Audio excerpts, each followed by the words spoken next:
दिनै बड'फ उपेन्द्रनाथ ब्रह्मनि गोथार जोनोम सान आरो सारा आसाम नाङैनो दिनै फरायसा सान हिसाबै बे सानखौ फालियो। फालिनायनि गेजेरजों बेखौनो मोनसे दिनैहाय बुहुमनाङैनो मोनसे मेसेज मोनदों, लिभ एन्ड लेट लिभ जे बिथाङा बुंलांदोंमोन। बे जे मोन्थोर, बे मोन्थोरा दिनै सारा पृथिबियावनो गोसारदों। बड'लेण्डल' नङा, आसामल' नङा, भारतल' नङा, सारा पृथिबियावनो दिनै गोसारदों। आरो बियो दिनै जेरैबायदि मुलुगाव दावहानि थासारि जादों, बे दावहानि थासारियाव बड'फा बुंलांनाय लिभ एन्ड लेट लिभ होननाय जे मोनसे बानि, बे बानिया गोनांसिन जादों आरो नांथारसिनगौ जानानै दङ।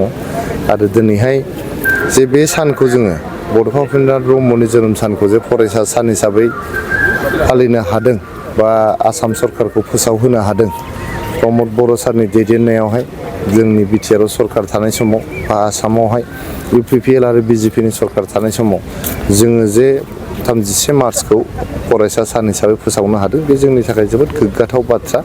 आरो दिनै जों फैनानै थुलुंगाफुरियाव जे बड'फाखौ सिबिफैनो हादों, बिबार बावफैनो हादों, गोसो गोरबोनिफ्राय सोरगोआव आलो गोजोन थाहैनायनि आर'ज गाबफैनो हादों, बे जोंनि थाखाय मोनसे जारिमिनारि सान आरो जोंनि थाखाय खुब गोग्गाथाव मोनसे सान। नोंथाङा सासे समाज सिबिनायजोंबो लोब्बा गोनां आरो आथिखालाव नोंथाङा बेखौनो एलएसनिबो बिजाथि।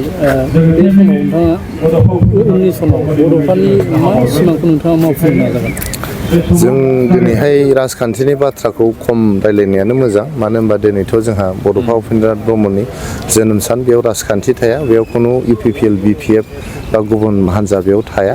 जों जिखि हान्जायावनो थाया मानो बड'फानि जे बिथांखिफोर दंमोन, बिथांमोननि बड'फानि जे माखासे सिमांफोर दंमोन, बड'फानि जे भिजनफोर दंमोन, बे भिजनखौ जों बयबो मावफुंलाङो, आंल' नङा।